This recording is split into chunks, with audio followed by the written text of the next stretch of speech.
Se existe uma marca que não tem medo de ousar, é a Fiat. A montadora, que sempre teve uma boa parcela do mercado nacional, nunca deixou de tentar inovar por aqui. Nessa lista, vamos falar de algumas sacadas que alguns carros da montadora italiana tiveram, sejam elas feitas para o mercado global ou nacional, e também soluções que já existiam em outros carros, mas que a Fiat popularizou por aqui. Teto solar do Fiat Stilo. A Fiat lançou o Stilo no lugar do Brava, e no seu comercial a frase estilo, ou você tem ou você não tem, marcou aquele ano.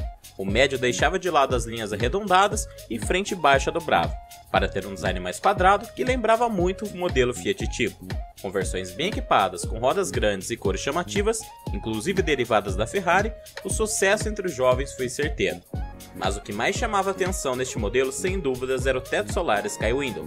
Na grande maioria dos carros que possuíam teto solar, era apenas uma pequena abertura no teto. Alguns modelos até tinham um teto panorâmico, porém sem abertura. Foi aí que a Fiat lançou o Sky Window, um teto que juntava os dois mundos. Fechado, se comportava como um teto panorâmico. Aberto, se comportava como um teto solar comum. Número 2. Linha Adventure. As montadoras sempre buscaram fazer adaptações em seus veículos para atender públicos de outras categorias. Apesar de não ter sido a Fiat que inventou fazer de um carro comum algo com apelo aventureiro, sem dúvidas ela foi uma das que mais investiram em cima disso.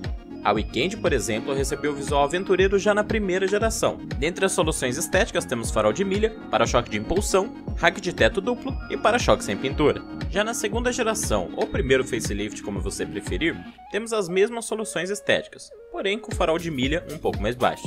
Na terceira geração, a mais bonita na minha opinião, o para-choque já recebe pintura numa parte maior. O farol de milha agora é acoplado no para-choque junto ao de neblina. Já na quarta geração, ou terceiro facelift, tivemos a separação em duas versões aventureiras. A Tracking já seguiu o que a gente já tinha visto nas versões anteriores, mas a Fiat foi mais além ainda e lançou o Adventure com um pacote de visual bem carregado. Confesso que eu gostei na época, hoje eu já não gosto tanto. Na frente, as soluções são parecidas com as anteriores, com farol de milha e neblina acoplado no para-choque. A grande novidade é o rack de teto inútil, que apesar de bonito, não serve para nada. Outro destaque são os paralamas largos, que deixam o carro com visual bem mais robusto. E claro que essa versão aventureira não ficou só na Weekend. Tivemos também a Fiat Strada, Idea e Doblò com linha Adventure, além do Palio Way e Uno Way. Sem dúvidas foi um grande sucesso até a chegada dos SUVs compactos. Número 3. Linha Sporting. Se por um lado a Fiat tentava deixar seus carros mais aventureiros, por outro ela também investia no visual esportivo. A Fiat teve carros como o Uno 1.5R, 1.6R e o Uno Turbo. Depois tivemos o Palio 1.8R, que não tinha tantas diferenças mecânicas, mas tentava buscar o mesmo apelo visual esportivo. Vendo que deu certo, a Fiat lançou a linha Sporting para quase toda a gama de carros. Tivemos Uno Sporting, Palio Sporting, Punto Sporting, Estilo Sporting, até mesmo carros curiosos como Idea Sporting, Siena Sporting e Strada Sporting. Para falar a verdade, os carros que não tiveram foram a Doblò, o Linea e o Uno Mille, que se salvou também porque não precisava. Cabine estendida. A Fiat viu uma oportunidade quando percebeu que o público de picapes compactas não era necessariamente de pessoas que trabalhavam com o carro. Por conta disso, preferiu fazer uma cabine um pouco maior, capaz de alocar alguns objetos atrás dos bancos, como compras ou mochilas, sem perder a capacidade de carregar objetos grandes na caçamba. Apesar da solução já existir em picapes maiores, a Fiat estreou e acabou forçando a concorrência a ter que correr atrás do prejuízo. Picape cabine dupla. A Fiat, vendo o grande sucesso da versão estendida, não quis parar e lançou a versão com cabine dupla. O carro não era muito bonito nem muito harmônico, mas sem dúvidas foi um grande sucesso pela versatilidade que ela entregava. Era possível carregar 4 pessoas ao mesmo tempo que objetos grandes na carroceria, e mais uma vez colocou a concorrência para correr atrás do prejuízo. Estrada 3 portas. Vendo o grande sucesso da cabine dupla, a Fiat não parou e mais uma vez lançou uma novidade. Para facilitar o acesso à segunda fileira de bancos, a Strada recebeu apenas uma porta do lado direito do carro. Além disso, o lado que não recebia porta perdia aquele friso lateral que aparentemente tampava algum tipo de solda da carroceria. Dessa vez, a concorrência desistiu e até hoje ninguém lançou uma picape 3 portas na mesma categoria. Sistema Locker. Com a chegada da quarta geração da linha Adventure veio junto o sistema Locker. Ele nada mais é do que um bloqueio de diferencial. Muita gente associava ele a um carro 4x4, acreditando até mesmo que os carros equipados com eles tinham sim tração nas 4 rodas. Mas na verdade o bloqueio diferencial funciona com um travamento do diferencial, como o próprio nome diz, e faz as duas rodas girarem ao mesmo tempo, facilitando assim a saída de pequenos obstáculos, buracos, valetas e coisas do tipo. Ele acabou virando opcional em vez de vir de série nas versões aventureiras. Ainda assim, foi uma boa sacada da Fiat de colocar um item como esse em carros com tração dianteira e derivados de compacto. Motores 16 válvulas.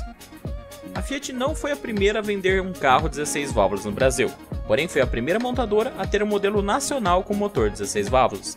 No começo esse motor ainda era importado da Itália, mesmo assim abriu a porta para a tecnologia aqui, que demorou sim para pegar, até hoje tem gente que tem medo, mas sem sombra de dúvidas é a melhor opção para esses motores.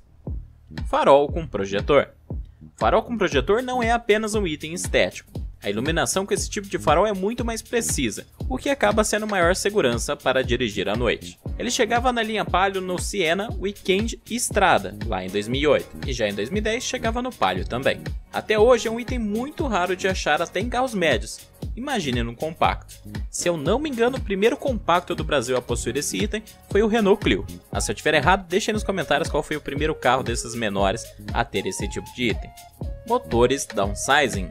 A Fiat lá atrás lançava o Uno Turbo, que era a solução da Fiat para conseguir um carro com bom desempenho, sem precisar apelar para o motor 2.0 como era feito na linha GTI. A Volkswagen veio depois com o 1.0 Turbo 16 válvulas, que acabou dando uma micada aqui no Brasil, e a Fiat depois mais uma vez investiu nesse tipo de motor, lançando o 1.4 T-Jet. Ele adiantava o que veríamos mais para frente na linha de médios e até de compactos do Brasil. A Fiat ainda associava o motor T-Jet à esportividade, colocando ele em modelos com visual um pouco mais esportivo, como o Punto e Bravo. As outras montadoras acabaram trazendo os motores turbos, mas sem associar essa parte esportiva do modelo. Mas não tem como negar que a Fiat foi quase que pioneira nesse sentido. Lanternas de LED.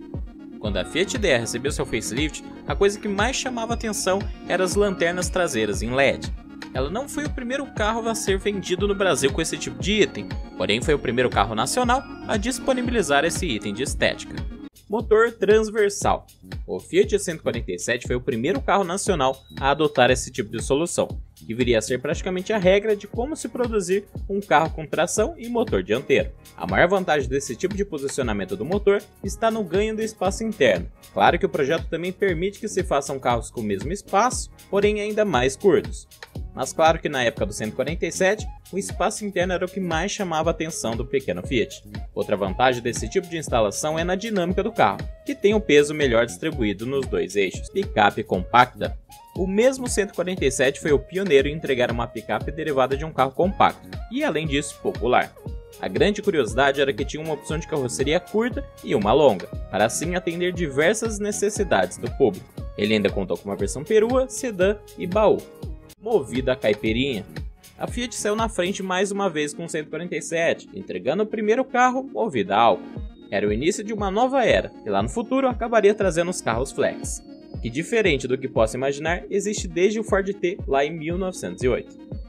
Motor 1000. Em determinado momento do Brasil, o governo decidiu que motores de baixa cilindrada teriam incentivos fiscais. Foi então que mais uma vez a Fiat saiu na frente, para popularizar os motores menores que 1000 cilindradas. E o carro escolhido foi o nosso querido Uno Mille. Quanto faz por litro? Em 1985, a marca italiana colocava à disposição do brasileiro um item até então inimaginável em carros mais comuns. Esse item era o computador de bordo. O Fiat Premio foi o pioneiro nessa tecnologia por aqui. Levanta que eu vou descer do carro. Não importava que tipo de configuração a carroceria fosse ter, eram duas portas que o público queria. Dentre as mais diversas desculpas para isso, temos aqui as crianças do banco traseiro poderiam abrir a porta a qualquer momento e pularem do carro aí, sem mais nem menos. Mesmo assim, a Fiat foi lá e investiu em carros 4 portas compactos, desde o hatch até a perua. Hoje as pessoas nem sonham com carros 2 portas, a não ser aqueles carros que são esportivos de fato. O passageiro que se lasque. Outra grande sacada da Fiat foi lançar o Fiat Tipo nacional com airbag, porém uma pena que era apenas para o motorista. Tá um pouquinho frio aqui. No vídeo passado falamos de qual foi o primeiro carro a disponibilizar ar-condicionado aqui no Brasil. Nesse, não temos como deixar em branco o primeiro carro popular a ter uma versão com ar-condicionado de série.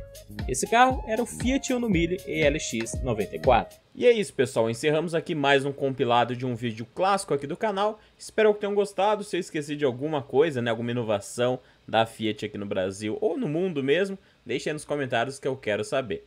Então eu vou ficando por aqui, um forte abraço para vocês e até um próximo Route 99 Clássicos.